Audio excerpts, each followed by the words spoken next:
Men shofyor sifatida bitta narsaga tushunmayman-da. Jarimali keskin oshib bordi, shofyorli itak qo'rquvga tushib qoldi. Balli sistema bo'ldi. Hozir shofyorlar vashi pateri bo'lib qolgan ko'chada. Argument keltiraman. Bu balli sistema kontrolli выстрел bo'ldi shofyorlar uchun. Sergelidan kelyapman, svetoforda 5 ta mashina bir-biriga yetib olgan. Undan o'tayapman, Sergelidan shu Turistali ko'chaga o'tayapman, bitta BYD bitta Cobalt bir-biriga yetib olgan. Nimani hisobiga? Oldin margayushida qo'rqmasdan masalan o'tardi. Margayushida, men sariqda ham demayman, margayushida qo'rqmasdan o'tardi.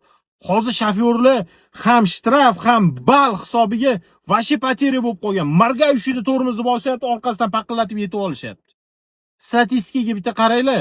Oldingiga nisbatan mana balli sistema joriy qilingandan keyin meni nazarimda avariyalar soni ko'payib ketdi. Bitta haydovchilar chorrahaga kelganda oldidagi mashinalarga qaraydimi, svetoforga qaraydimi? Endi shu sariqda o'tdi deb yozaverish kerakmi? Bu yerdagi situatsiyani ham ko'rish kerak-ku. Avariyniy situatsiya bo'lmasa bo'ldi, sariqqa yozmaslik kerak.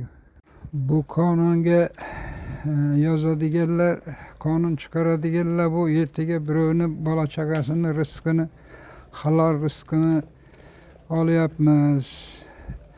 Bunun bilan deb o'ylamaydimikan? Bular javob beradi baribir. Men o'zim keyingi paytda o'ylab qoldim. Shu normalniy odam shu kameraga ham yaqinlashmasa kerak-ku. Bu bir shubhali rizq bo'lib qoladi-da, bu kameradan keladigan rizq ham. Juda ehtiyot bo'lish kerak. Bu yaxshi ish bo'lmasa kerak.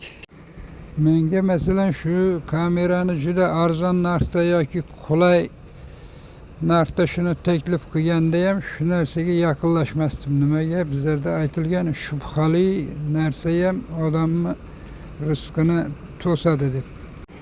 Yana bu uchun qiyomatda ham javobgarlik ham bor. Bundan keyin rizqni yegan bola chaqa qanaqa bo'ladi? Bu qanaqa javob beriladi?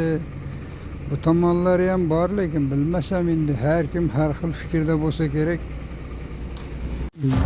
Bu kameralarni ko'rgan odam o'zbek bo'lganidan uyalib ketadi. Ichki ishlar vazirligining yo'l harakati xavfsizligi boshqarmasi tomonidan oxirgi paytlarda juda ko'p tashabbuslar, shularning tashabbusi asosida qonunlarga kirityapmiz.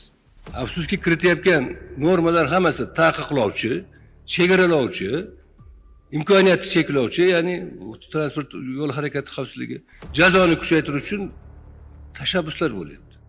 Aniqrog'i ball yoziladi. Bu yerda hammasi biz xohlagandek ideal emas. Oddiy misol keltiraman. Keling, Vazirlar Mahkamasining o'sha qarori doirasida ball qo'llanishi mumkin bo'lgan qoidabuzarlikdan birini olamiz. Bu Ma'muriy javobgarlik to'g'risidagi kodeksning 128.3-moddasi, tezlik bilan bog'liq. Bugungi kunda pogreshность masalasi, men yana shu masalaga qaytaman. Transport vositalari uchun berilishi ko'zda tutilgan va keyinchalik Qonunchilik palatasiga ham kiritildi. Ya'ni chegirib tashlanadigan kilometrlarni 5 dan 10 kilometrga o'zgartirish masalasi kiritilgan edi.